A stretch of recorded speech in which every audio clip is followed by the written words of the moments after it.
Olá, senhoras e senhores, bem-vindo a mais um Ó. Alegria para nós estar com vocês aqui mais uma vez. E o assunto que a gente deve tratar hoje é sobre o governo de igreja. Quem, no final das contas, tem a autoridade ou a palavra final nas decisões práticas comuns da igreja, do dia a dia, tá certo? A gente vai tratar então sobre essa questão de autoridade na igreja. Eu sei que a gente prometeu ver lá o texto, o segundo e o terceiro argumento, e a gente vai fazer. Só que eu preciso ser honesto, não deu tempo de olhar direito os textos, porque esse final de semana foi corrido. Mas a gente deve retornar tão logo seja possível para lidar com aqueles dois outros argumentos. Enquanto isso, você vai aprendendo desse aqui, tá bom?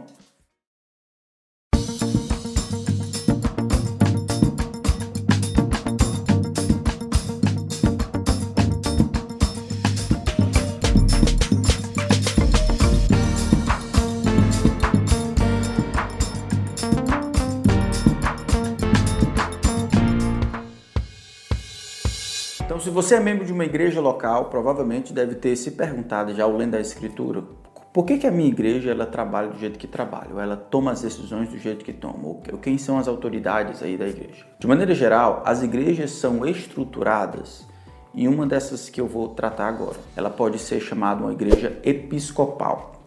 E as igrejas episcopais, normalmente ela tem uma hierarquia de autoridade e elas sobem até que uma pessoa detenha a maior autoridade. A Igreja Católica Apostólica Romana era assim. Elas têm como argumentação de que aqueles que têm sabedoria, que foram dotados por Deus de habilidades extraordinárias de governo e administração, devem exercer isso tendo autoridade sobre as demais igrejas. Então, igrejas episcopais, elas têm aquela ideia de bispos, episcopos, bispo que toma conta da maior parte das congregações. Interessante que, historicamente, a gente vê na carta de Irineu aos Filipenses, de que o bispo, de fato, foi recebendo maior autoridade ao longo do tempo. A carta lá foi escrita no segundo século, depois de Cristo, já na era da igreja. Foi assim que se tornou o bispo de Roma, aquele que estava mais perto do imperador, eles tinham mais liberdade, acessibilidade e tal, se transformou naquele bispo lá pelo quarto, quinto século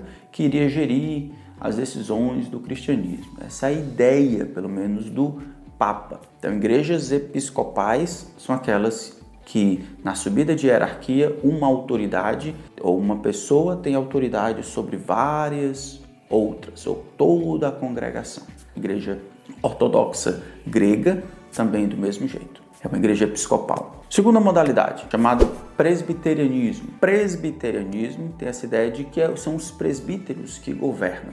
São eles que lideram. Então, as igrejas presbiterianas do Brasil, as igrejas locais, elas têm certa liberdade na funcionalidade, mas elas são geridas por um presbitério ou por um conjunto de homens, esse presbitério por um presbitério maior, regional, ou se a cidade é grande, diferentes divisões dentro da cidade, e aí vai para concílio, e aí vai para Supremo Concílio. Existe uma ordem ascendente de hierarquia e existem autoridades extra-igreja local que ordenam ou que conduzem, que determinam como as coisas devem funcionar. Presbiterianismo é talvez a denominação brasileira que mais ilustra essa ideia.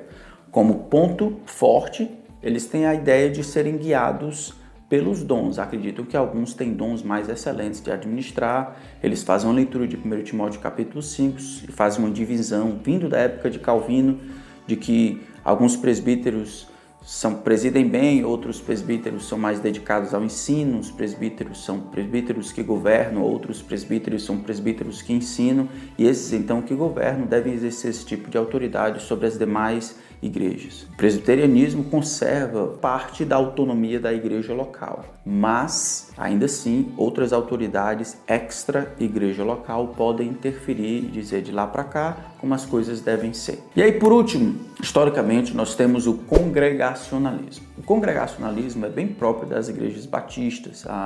Alguns livros escritos no século passado e até 2 séculos atrás vão dizer que o congregacionalismo é um distintivo dos batistas. Eu sei que existem convenções e os batistas, às vezes, apesar de serem independentes como igrejas locais, eles se unem por afinidade, e essa junta ou esse conselho essa denominação tem alguma influência, mas não determina como as igrejas locais governam. Dentro do congregacionalismo, existe uma gama de variedades. O congregacionalismo pode ser em que todas as pessoas, independente da função que ocupam, como diáconos, oficiais e pastores, todos eles são nada mais do que mais um voto. E as decisões, então, todas elas, do lado de cá, são decididas em assembleia ordinária. Então, pode-se decidir tanto pela compra de um terreno, quanto pelo orçamento, pela viagem que vai ter, quanto pelo preletor da próxima conferência missionária, quanto por admissão ou expulsão de pastor. Tudo é realizado em assembleia. Cada uma das pessoas tem apenas um voto e a maioria vence. Esse congregacionalismo ele pode ser representativo. Algumas pessoas têm mais voz do que outros porque receberam dentro da congregação esse voto de confiança, ou pode ser absoluto. Tudo tem que ser feito por meio da Assembleia. Representativo porque algumas decisões poderiam ser tomadas pelos membros da diretoria que foram eleitos pela Assembleia e assim eles têm certa liberdade para lidar com determinadas decisões, enquanto outras decisões maiores têm que vir para a Assembleia para serem tomadas. A democracia absoluta do congregacionalismo é quando absolutamente tudo precisa ser levado para a Assembleia. Das razões para se pensar assim é que todas as pessoas salvas pela fé em Cristo, elas receberam de Deus o Espírito Santo e assim têm condições de serem guiadas pelo Espírito Santo para fazerem a vontade de Deus. Então todos podem ser guiados pelo Espírito e assim têm competência para dizer como as coisas devem acontecer. E é na igreja, por meio da igreja que as coisas devem funcionar. Na multidão de conselhos, há sabedoria. Então você pergunta, mas e se tem um pastor, ou dois pastores, ou três pastores? Isso aí seria o quê? Dentro do congregacionalismo, ele pode ter tanto a modalidade em que uma multiplicidade de pastores, eles estão lá, mas são apenas um voto, eles lideram, mas não governam. A autoridade deles é subordinada à Assembleia Geral formada. A Assembleia é o poder último e decisório da igreja. Ou pode ter também apenas um pastor, aquele pastor que muitas vezes muito magnético, tem muitos dons e ele dirige a igreja, mas de novo, lidera a igreja mais do que exerce autoridade sobre ela. É a Assembleia, de novo, quem determina como as coisas devem acontecer no fim das contas. Se o relacionamento do pastor com a Assembleia ou com o restante da igreja está indo bem, então eles conseguem caminhar juntos. Se está indo mal, então divisões acontecem em grande parte por conta disso. Então você pergunta, qual dessas três é a melhor, vou dizer assim, a melhor maneira da igreja ser governada? E aí eu preciso responder. Em primeiro lugar, é que as igrejas não deveriam ser governadas apenas pelo pragmatismo. Se funciona, então tá beleza. Da nossa perspectiva cristã, nós deveríamos procurar o máximo possível o que a Bíblia diz.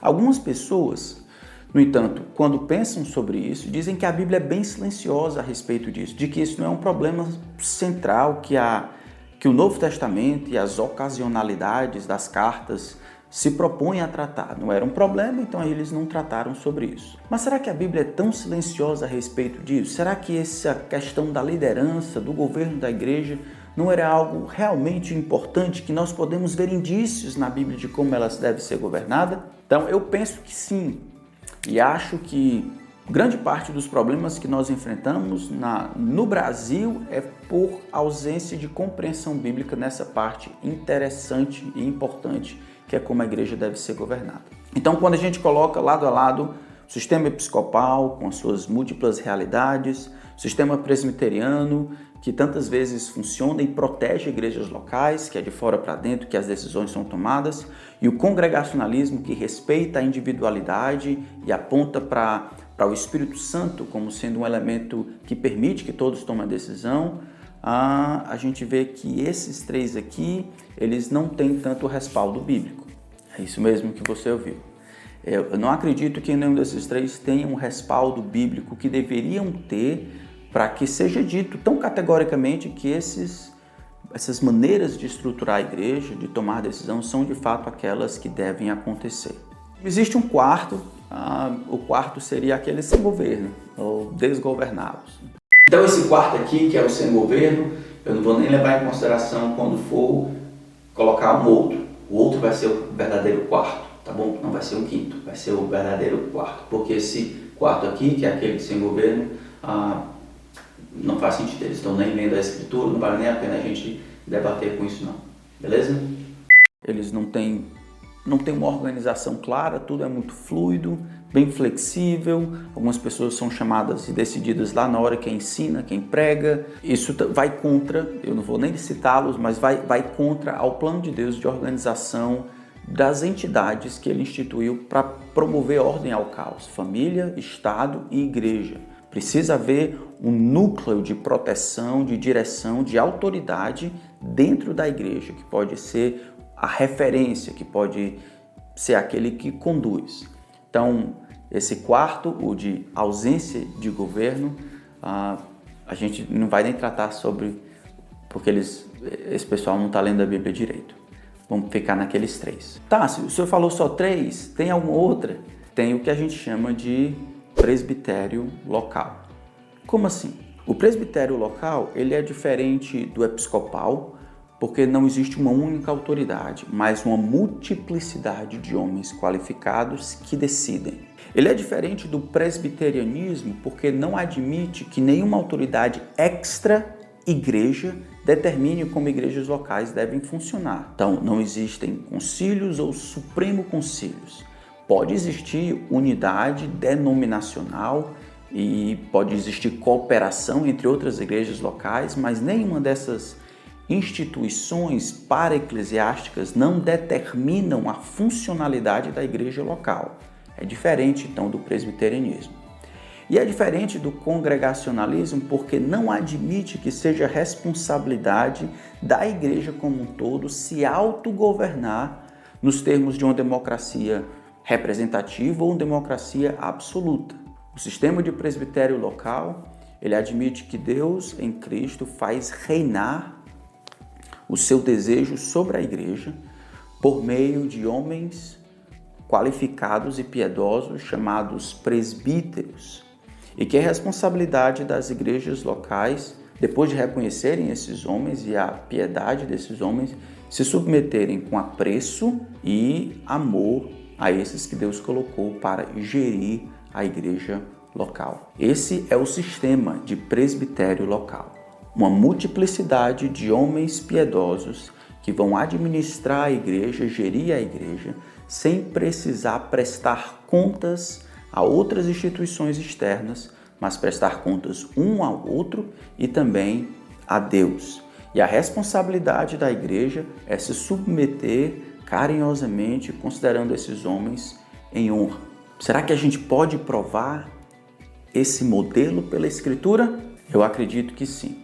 E aí nos próximos vídeos nós vamos ver no Novo Testamento como Deus delineou o sistema chamado presbitério local para gerir a igreja, para o benefício dela e a glória de Deus.